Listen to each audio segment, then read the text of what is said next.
नमस्कार, मी प्रशांत कदम. ये नया भारत है, अमृतकाल सुरू है असं म्हणून विकासाचं कितीही चित्र रंगवलं तरी शेवटी बेरोजगारीचे लपवलेले आकडे उघडे पडतायत रेल्वे स्टेशनच्या गर्दीमध्ये. बिहारमधल्या पाटलीपुत्र रेल्वे स्टेशनवर एका परीक्षेसाठी निघालेल्या युवकांची चेंगराचेंगरी आणि धावपळ बघितल्यानंतर तुम्हाला भारत आणि इंडिया याच्यामधला फरक लक्षात येईल. एकीकडे देशाचे रेल्वे मंत्री वंदे भारतचे रील करण्यामध्ये व्यस्त आहेत आणि दुसरीकडे या युवकांना एका परीक्षेसाठी असं किड्या मुंग्यांसारखं रेल्वे स्टेशनमध्ये येऊन गर्दीमधनं जावं लागतं. आणि मुळात जेव्हा एखादी निवडणूक असते त्यावेळी विशेष ट्रेननं मतदारांना रेल्वे पोहोचवू शकते, मात्र तीच सुविधा एखाद्या परीक्षेसाठी मात्र रेल्वे का करू शकत नाही. आणि हे आकडे पण किती भयानक आहेत बघा. 4200 जागांसाठीची ही परीक्षा होती, ज्याच्यासाठी तब्बल 16 लाख विद्यार्थी हे परीक्षा देणार होते.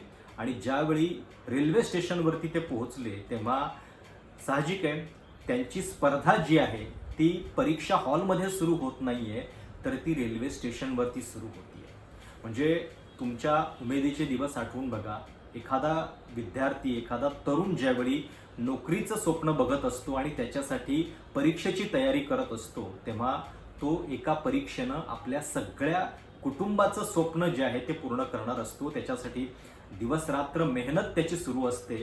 पण त्याची ही स्पर्धा केवळ त्या परीक्षेमध्ये होत नाहीये, त्याच्या आधीच ही सगळी व्यवस्था त्याची स्पर्धा घेतीये. म्हणजे स्पर्धा रेल्वेत जागा मिळवण्यापासूनची आहे, कारण ती जागा जर त्याची हुकली तर त्याला परीक्षा सुद्धा देता येणार नाहीये. आणि त्यामुळं त्याच्या मनावरती जे दडपण आहे त्याची तुम्ही कल्पना करू शकता. आणि या दडपणाला केवळ आणि केवळ ही व्यवस्था जबाबदार आहे. म्हणजे एक सुरुवातीचा व्हिडिओ जो आहे तो काँग्रेसचे प्रवक्ते अतुल लोंढे यांनी समाज माध्यमांच्यावरती टाकला. त्या व्हिडिओची रेल्वेनं पुष्टी केलेली नाहीये, त्याच्याबद्दल एक वेगळंच स्पष्टीकरण दिलेलं आहे.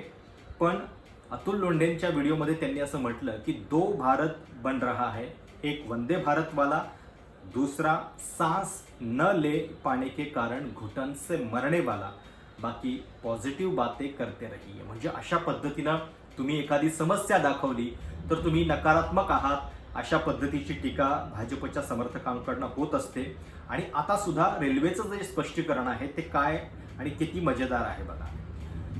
ईस्ट सेंट्रल रेलवे त्या वीडियोवरती स्पष्टीकरण देती है. उक्त घटना पाटलिपुत्र स्टेशन की नहीं है.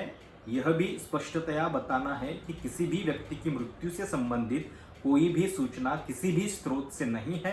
कृपया ऐसे किसी भी अफवाह न फैलाए. वीडियो में दिखाई दे रहे व्यक्ति की शारीरिक गतिविधियों एवं स्थिति के आधार पर प्रथम दृष्टया ऐसा प्रतीत होता है कि उक्त व्यक्ति संभवतः किसी चिकित्सीय समस्या अथवा थकानजनित अवस्था से प्रभावित हुआ हो.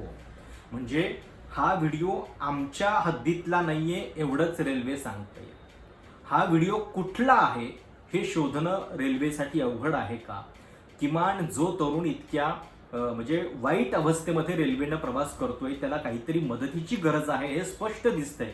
त्याच्याबद्दलची संवेदना प्रकट करण्याची बुद्धी रेल्वेला नाहीये. आणि सरकारी थाटामध्ये हात झटकून इथं मोकळं होण्याशिवाय त्यांनी दुसरं काहीही केलेलं नाही. आणि खरं तर आत्ता आपल्या अवतीभोवती अशा पद्धतीचं राजकीय वातावरण बनलेलं आहे की हा विद्यार्थी पाकिस्तानी आहे आणि या विद्यार्थ्यांना मुळात नोकरी हवी आहे कशाला. त्यांनी खरं तर 12-12 तास इतरत्र काम केलं पाहिजे, गुजरातच्या रिफायनरीमध्ये काम केलं पाहिजे, अदानींच्या कंपनीमध्ये काम केलं पाहिजे. आणि रेल्वेला बदनाम करतायत म्हणून या लोकांच्यावरती, या विद्यार्थ्यांच्यावरती खटले दाखल होत नाहीयेत. हीच खरं तर आपल्यावरती उपकार केल्याची गोष्ट आहे असं म्हणण्या इतपत गेल्या काही दिवसात आपल्याकडची परिस्थिती वाढलेली आहे. आणि कुठल्याही परीक्षेच्या वेळी हे चित्र आपल्याला देशाच्या सगळ्या भागांमध्ये पाहायला मिळतं आहे. आता हे जे चित्र दिसलेलं आहे ते नेमकं काय आहे? बिहार एक्साइज कॉन्स्टेबल पदासाठीची ही परीक्षा होती. 4200 जागांसाठी जवळपास 16 लाख विद्यार्थी परीक्षा देणार होते. 14 आणि 17 जून 2 टप्प्यामध्ये परीक्षा होणार होती. पण परीक्षेचं केंद्र जे आहे ते 200-300 किलोमीटर लांब होतं. परीक्षार्थींना जाण्यासाठी पुरेशी व्यवस्था नसल्याचा विद्यार्थ्यांचा आरोप होता. आणि या सगळ्यामधूनच स्टेशनवरती दगडफेक झाली, दगड आपल्याला जागा मिळत नाहीये म्हणून काही विद्यार्थी चिडले. त्यांनी ज्या ट्रेनमध्ये ते बसले होते ती ट्रेन जाऊ दिली नाही आणि त्याच्यातनं गोंधळ झाला आणि या स्टेशनवरच्या राड्या प्रकरणी 6 जणांना अटक करण्यात आलेली आहे. 500 पेक्षा जास्त जणांच्या वरती FIR दाखल करावी लागलेली आहे. सगळ्यात महत्त्वाची गोष्ट म्हणजे मुळात विद्यार्थ्यांना त्यांच्या त्यांच्या ठिकाणी त्यांच्या जिल्ह्यामध्येच परीक्षा केंद्र अवेलेबल का होऊ शकत नाही?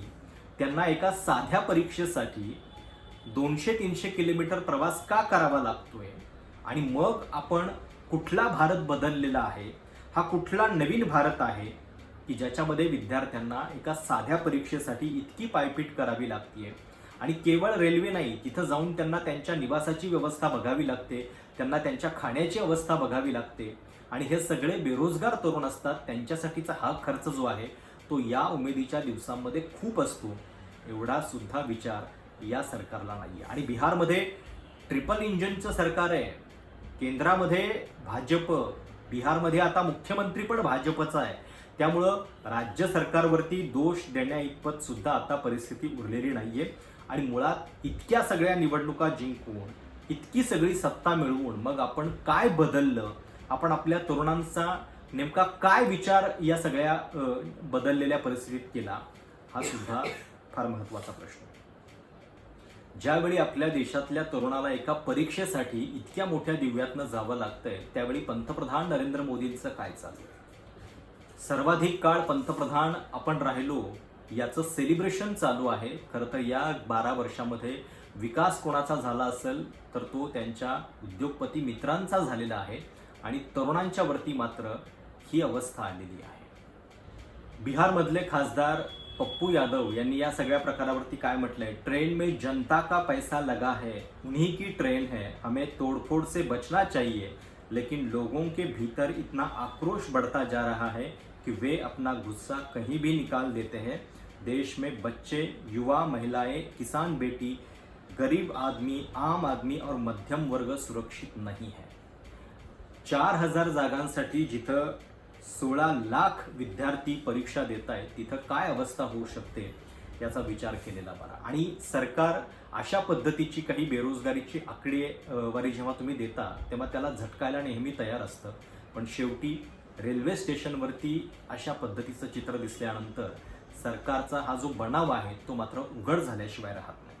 आणि मुळात ज्यावेळी आपण धर्म, मंदिर आणि मुस्लिम द्वेषाच्या आधारावरती मतदान करतो त्याच्याऐवजी गव्हर्नन्स, जॉब आणि बेसिक इन्फ्रास्ट्रक्चर याच्याबद्दल सरकारला कधी प्रश्न विचारत नाही तेव्हा अशी अवस्था होते. आणि म्हणून या सगळ्यामध्ये ज्या पद्धतीनं या सगळ्या विद्यार्थ्यांना सहन करावं लागतंय ते आजच्या भारताचं प्रातिनिधिक चित्र आहे. जो व्हिडिओ अतुल लोंढे यांनी पोस्ट केलेला होता त्याच्यावरती राहुल गांधींनी प्रतिक्रिया दिलेली आहे. ते असं म्हणतायत, इस वीडियो ने मुझे झकझोर दिया. ये उस भारत के लाचार युवा है जिसकी सरकार अपने अरबपति दोस्तों पर लाखों करोड़ों लुटा देती है पर अपने ही छात्रों को एक सुरक्षित सफर नहीं दे सकती. चुनाव के वक्त यही सरकार पूरी ट्रेनों का इंतजाम कर लेती है और परीक्षा देने जा रहे छात्रों के हिस्सों में आती है भीड़, घुटन और बेबसी. इससे बड़ा सबूत क्या होगा कि मोदी सरकार छात्रों की गूंज सुनना ही नहीं चाहती. पर मैं वादा करता हूं हम यह आवाज़ उन बहरों कानून तक पहुंचाएंगे. हर छात्र को उसका हक मिलेगा, उसका न्याय मिलेगा. आणि ही परिस्थिती जी आहे बिहारच्या एका स्टेशनवरती नाही आहे, अनेक ठिकाणी आपल्याला हे चित्र दिसलं. अनेक ठिकाणी रेल्वे स्टेशनवरती रात्रभर या विद्यार्थ्यांना झोपून आपली रात्र काढावी लागते.